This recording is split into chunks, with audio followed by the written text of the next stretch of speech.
अगस्त 1947 Britain का एक आदमी भारत के नक्शे पर एक लकीर खींचता है, एक ऐसी लाइन जिसकी स्याही का कर्ज भारत के लाखों निर्दोष लोग अपनी जान देकर के चुकाता है, जो सिर्फ एक आज़ाद मुल्क का डिमांड कर रहा था। एक ऐसा देश जहाँ ना हिंदू हो, ना मुस्लिम हो, ना सिख हो और ना ही ईसाई हो, वहाँ सिर्फ एक इंसान हो और इंसानियत, जहाँ ना कोई भेदभाव हो और ना कोई जात पात। ये स्टोरी है इंडिया एंड पाकिस्तान की पार्टीशन की।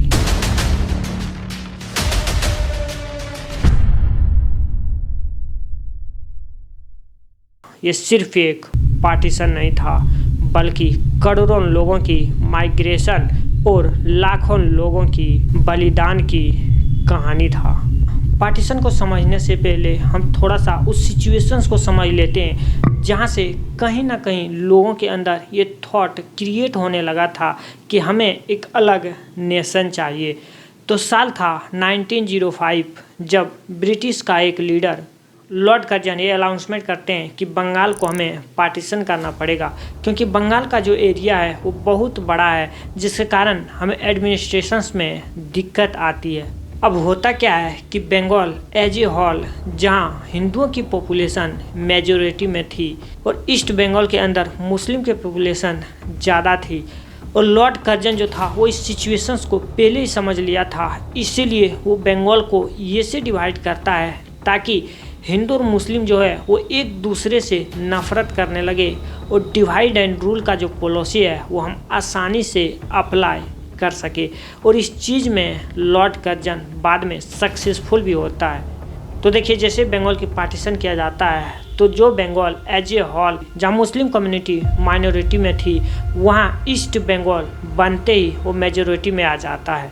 और वेस्ट बंगाल के अंदर वैसा ज़्यादा कुछ फ़र्क पड़ता नहीं है, क्योंकि वेस्ट बंगाल के अंदर हिंदू की पॉपुलेशन ही ज़्यादा थी।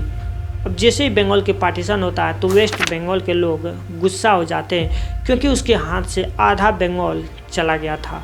अब जो कांग्रेस था वो लोगों को इकट्ठा करता है और इस पार्टीशन के खिलाफ आंदोलन करना शुरू करता है, और ये बोलता है कि ये जो पार्टीशन है वो गलत है। लेकिन ईस्ट बंगाल का जो मुस्लिम था उसको इससे ज़्यादा दिक्कत नहीं हो रहा था। जैसे पहले क्या होता था कि जब भी कोई ब्रिटिश के खिलाफ प्रोटेस्ट होता था तो उसमें हिंदू मुस्लिम दोनों साथ मिलकर के प्रोटेस्ट करता था, लेकिन ये पहला प्रोटेस्ट था जिसमें ईस्ट बंगाल के मुस्लिम एक्टिवली पार्टिसिपेट नहीं कर रहा था। और यही वो पॉइंट था जहां आंदोलन करने की वजह ये डिस्कशन शुरू हो गया कि ये जो कांग्रेस है वो तो हिंदुओं की पार्टी है, क्योंकि टोटल पॉपुलेशन का 26% मुस्लिम है, लेकिन कांग्रेस 6.59% ही मुस्लिम डेलीगेट्स रखे हुए हैं। और डिस्कशन तो यहाँ तक हो रहा था कि कल को अगर अंग्रेज़ हम लोगों को छोड़ करके चले भी गए तो हम मुस्लिमों को उतना नहीं चलेगा, क्योंकि कांग्रेस तो हिंदुओं की पार्टी है, वो चुनाव भी होंगे तो हिंदू ही जीतेंगे। लेकिन ये चीज़ कांग्रेस पहले ही भांप चुकी थी कि जो रिलीजियस एंगल उठने लगा है ये इस पूरे मूवमेंट को ख़राब कर देगा। इसीलिए कांग्रेस ये बोलते हैं कि देखिए, रिलीजियस जो है वो आपका अपना प्राइवेट मुद्दा है, रिलीजन के नाम पर पॉलिटिक्स करना बहुत ही खतरनाक हो सकता है। और कांग्रेस ने हर एक कम्युनिटी को एक ही बात समझाया कि हम ये जो अंग्रेजों से लड़ाई लड़ रहे हैं उसमें हम एक सेकुलर इंडिया को देखते हैं, जहाँ हर धर्म, हर रिलीजियस और हर जाति का रिस्पेक्ट किया जाएगा, इसीलिए डरने की कोई बात नहीं है। और यही वो इंसिडेंट पॉइंट था जहाँ कांग्रेस भले ही कुछ बोल दिया हो, लेकिन कहीं ना कहीं एक पार्टिकुलर कम्युनिटी के अंदर एक गलतफहमी भर दिया गया था कि तुम हिंदुओं के बीच में सेफ नहीं हो। और फिर साल आता है 1906 जब इंग्लैंड के अंदर लेबर पार्टी पहली बार चुनाव जीत जाते और जॉन मॉर्ले नए इंडिया का सेक्रेटरी ऑफ स्टेट बनते हैं। और फिर 1906 में यूके की पार्लियामेंट में ये एक स्पीच देता है जिसमें वो ये हिंट देता है कि लेजिस्लेटिव काउंसिल में इंडिया की प्रेजेंटेशंस बढ़ने वाला है, जिसमें कांग्रेस की मॉडरेट मेंबर के साथ मुस्लिम भी होंगे। और जैसे ये स्पीच बचे हुए मुस्लिम सुनता है, जो कांग्रेस पार्टी का पार्ट नहीं था, वो डिस्कशन शुरू कर देते हैं कि नई वाइसरॉय लॉर्ड मिंटो के साथ क्यों ना हमें एक मीटिंग फिक्स करना चाहिए। और फिर 1 अक्टूबर 1906 को ये मीटिंग फिक्स हो जाता है, जिसमें लगभग 35 मुस्लिम होते हैं और इसे लीड कर रहा था आगा खान। और ये सारे लीडर लॉर्ड मिंटो के साथ शिमला में मिलते हैं और वहाँ ये डिस्कशंस होता है कि मुस्लिम की पॉपुलेशन को देखते हुए क्यों ना उससे भी कुछ वोट शेयर दिया जाए। और उसी के साथ सेपरेट इलेक्टोरेट का भी ये सारे लीडर डिमांड रखते हैं। सेपरेट इलेक्टोरेट का मतलब होता है कि किसी एक पार्टिकुलर सीट पर किसी एक पार्टिकुलर कम्युनिटी का लीडर ही खड़ा हो सकता है और उसी पार्टिकुलर कम्युनिटी का लोग ही वोट कर सकते हैं। और इस चीज़ पर लॉर्ड मिंटो एग्री हो जाते हैं। और ये दोनों इंसिडेंट, एक तरफ बंगाल की पार्टीशन ताकि मुस्लिमों की डेवलपमेंट हो सके अकॉर्डिंग टू ब्रिटिश, और दूसरी तरफ एक सेपरेट इलेक्टोरेट मिलना, ये दोनों इंसिडेंट उन लीडरों के अंदर मोटिवेशंस भर देता है जो एक अलग नेशन की बात कर रहा था। और इसी साल 1906 में all India Muslim education conference होता है, जिसे सर सैयद अहमद खान ने इस्टेब्लिश किया था। उसका एनुअल सेशन होता है जिसमें ढाका के नवाब ख्वाजा सलीम उल्लाह ये प्रपोजल रखते हैं कि क्यों ना हमें कांग्रेस के जैसा एक पार्टी बनाना चाहिए जो मुस्लिम को रिप्रेजेंट करे। और यहीं से फॉर्मेशन हुआ ऑल इंडिया मुस्लिम लीग का। और इसी साल 1906 में बॉम्बे का जाने माने मुस्लिम बैरिस्टर मोहम्मद अली जिन्ना, जिसका पूर्वज राजपूत था लेकिन इस्लाम में कन्वर्ट हो गया था, वो इंडिया आते हैं और वो कांग्रेस को ज्वाइन करते हैं। और फिर साल आता है 1909 एडी, जब इंडियन काउंसिल एक्ट 1909 पास होता है, जिसे मिंटो मिरल रिफॉर्म भी कहा जाता है। जिसके बाद सेपरेट इलेक्टोरेट को इंट्रोड्यूस कर दिया जाता है, जो 3 साल पहले शिमला डिपुटेशन में डिस्कशन किया गया था। अब इतनी सालों से ये जो चल रहा था कि हिंदू मुस्लिम एक साथ नहीं रह सकते हैं, मानो कि ये सेपरेट इलेक्टोरेट पास होने के बाद इस चीज़ पर मोहर लग गया हो। अब हम आपको टाइम में थोड़ा फास्ट ट्रैक करके आगे ले जाते हैं और पार्टीशन का रियल इंसिडेंट बताते हैं, ताकि आपको पार्टीशन की पूरी स्टोरी क्लियर हो सके। आपको आगे की स्टोरी बताएं उससे पहले आपको ये बीच में जो इंसिडेंट हुआ थोड़ा बहुत वो आपको बता देते हैं। तो इसी बीच में जो जिन्ना था, जो कांग्रेस को ज्वाइन किया था, वो कुछ टाइम तक कांग्रेस का मेंबरशिप रखते हैं और फिर वो लंदन चले जाते हैं गांधी को डिक्टेटर बोल करके। क्योंकि जब गांधी जी कांग्रेस के अंदर इंटर किया तो कहीं ना कहीं जिन्ना को साइड लाइन किया जा रहा था और ये चीज़ उसे पसंद नहीं आया, जिसके कारण वो ये सब कुछ छोड़ करके पॉलिटिक्स से दूर हो जाते हैं और लंदन चले जाते हैं। लेकिन फिर मुस्लिम लीग के एक लीडर को कहने पर इंडिया वापस आते हैं और दोबारा से वो मुस्लिम लीग को ज्वाइन करते हैं। लेकिन इस बार जिन्ना उस जिन्ना से बिल्कुल अलग था। जब वो कांग्रेस को फर्स्ट टाइम ज्वाइन किया था तो वो एक सेकुलर इंडिया की बात करता था, लेकिन इस बार जिन्ना लंदन से ठान करके आया था कि हम मुस्लिम के लिए एक अलग देश ले करके रहेंगे।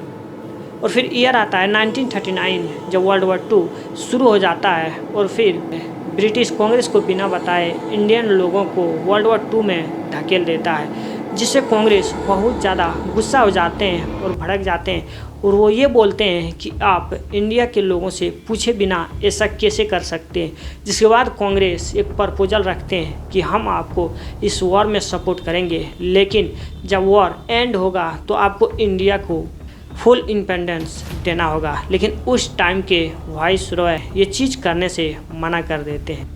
जिसके बाद इस चीज़ के रिस्पांस में कांग्रेस ये अनाउंस करते हैं कि हम गवर्नमेंट से रिजाइन कर रहे हैं।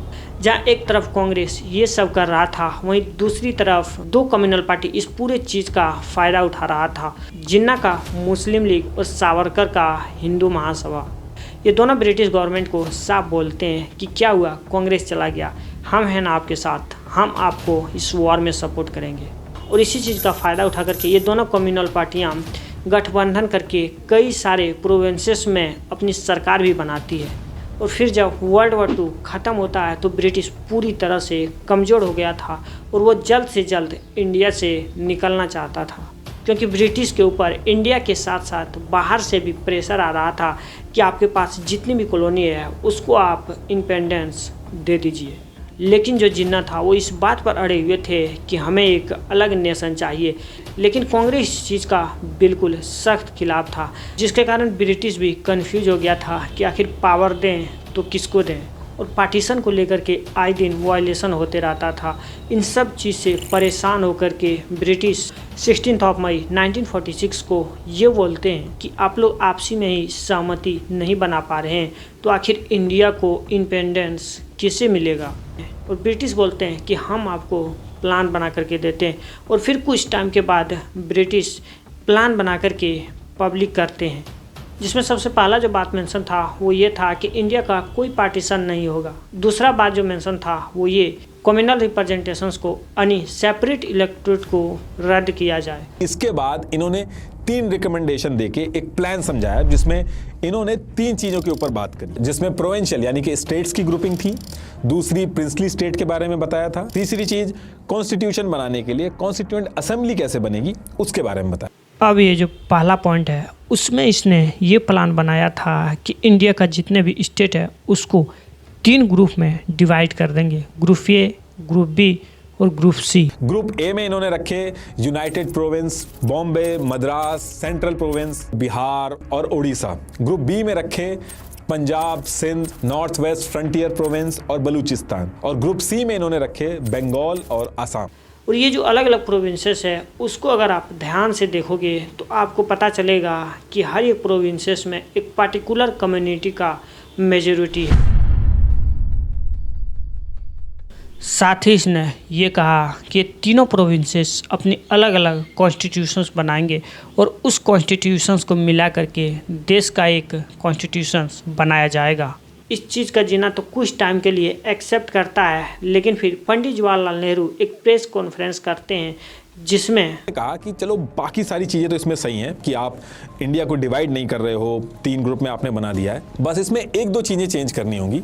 एक तो ये जो आपने ग्रुप बनाया यानी कि जो 3 ग्रुप बनाए आपने स्टेट्स को डिवाइड किया है, इसमें किसी भी स्टेट के लिए कंपलसरी नहीं होना चाहिए कि वो किस ग्रुप में रहेगा। और ऐसे ही पंडित नेहरू कई सारे डिमांड रखते हैं, जिसके कारण जो जिन्ना इस प्लान को एक्सेप्ट किया था उसको मना कर देते हैं।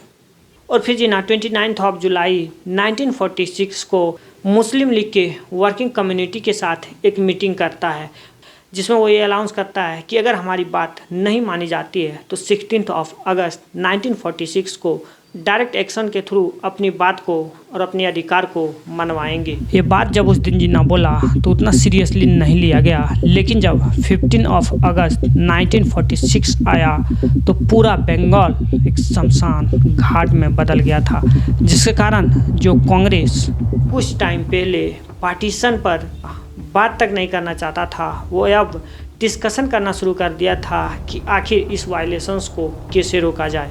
और फाइनली वो काला दिन आ ही जाता है, जिसके बारे में शहीद भगत सिंह भी नहीं सोचे होंगे और ना ही लाखों लोग जो इस देश की आज़ादी के लिए हंसते हंसते मौत की गोदों में सो गया। इंडिया की पार्टीशन।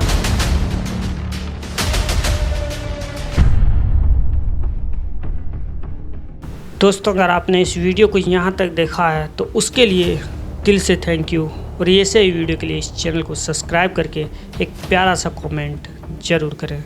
जय हिंद, वंदे मातरम।